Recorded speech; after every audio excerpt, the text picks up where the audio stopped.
Hello అండి. Last month అయితే మేము పెంచలకోన లక్ష్మీ నరసింహస్వామి టెంపుల్కి అయితే వెళ్ళాము. టెంపుల్ వ్యూ అయితే చాలా బాగుంటుందండి. కొండపైన ఉంటుందన్నమాట.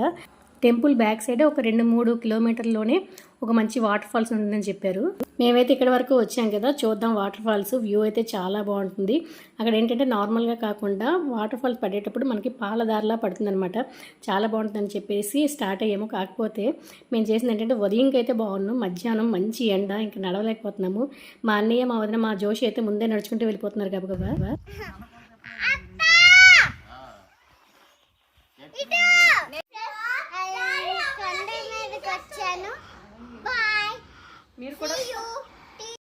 మా జోషి అయితే మాకంటే ముందే గబగబా నడుచుకుని వెళ్ళిపోయి మాకు అక్కడి నుంచి పిలుస్తుంది. మేమందరం అయితే నెమ్మదిగా తాబేళ్ళగా నడుచుకుంటూ వస్తున్నాం. అక్కడ ఏంటంటే రాళ్ళు ఎక్కువగా ఉండడం వల్ల నడవడానికి కొంచెం ఇబ్బంది అవుతుంది అనమాట.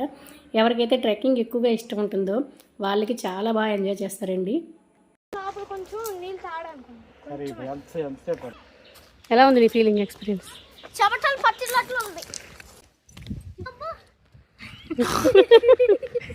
చెప్పండి మీ ఎక్స్పీరియన్స్. ఇప్పుడైతే మేము కొంచెమే దూరం వచ్చాము. ఇప్పుడు దారిలో వెళ్తున్న పిల్లవాడు ఇంకా చాలా దూరం ఉందన్నాడు.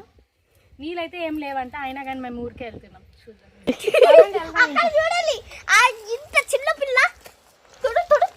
ఈ వాటర్ ఫాల్స్ చూడాలి అంటే నవంబర్ నుంచి ఫిబ్రవరి మధ్యలో అయితే చాలా బాగుంటుందంటండి. మనకి 40 మినిట్స్ నడిచేయమంటే చాలు. ఇదంతా మేము నడిచే వే అంతా కూడా వాటర్ ఉంటుంది. ఆ టైంలో వస్తే మాత్రం సూపర్ ఎక్స్పీరియన్స్ అంటండి. మంచి నేచర్, ఆ వాటర్ ఫాల్స్ వైట్ పాలదారిలా పడి చాలా బాగుంటుందట.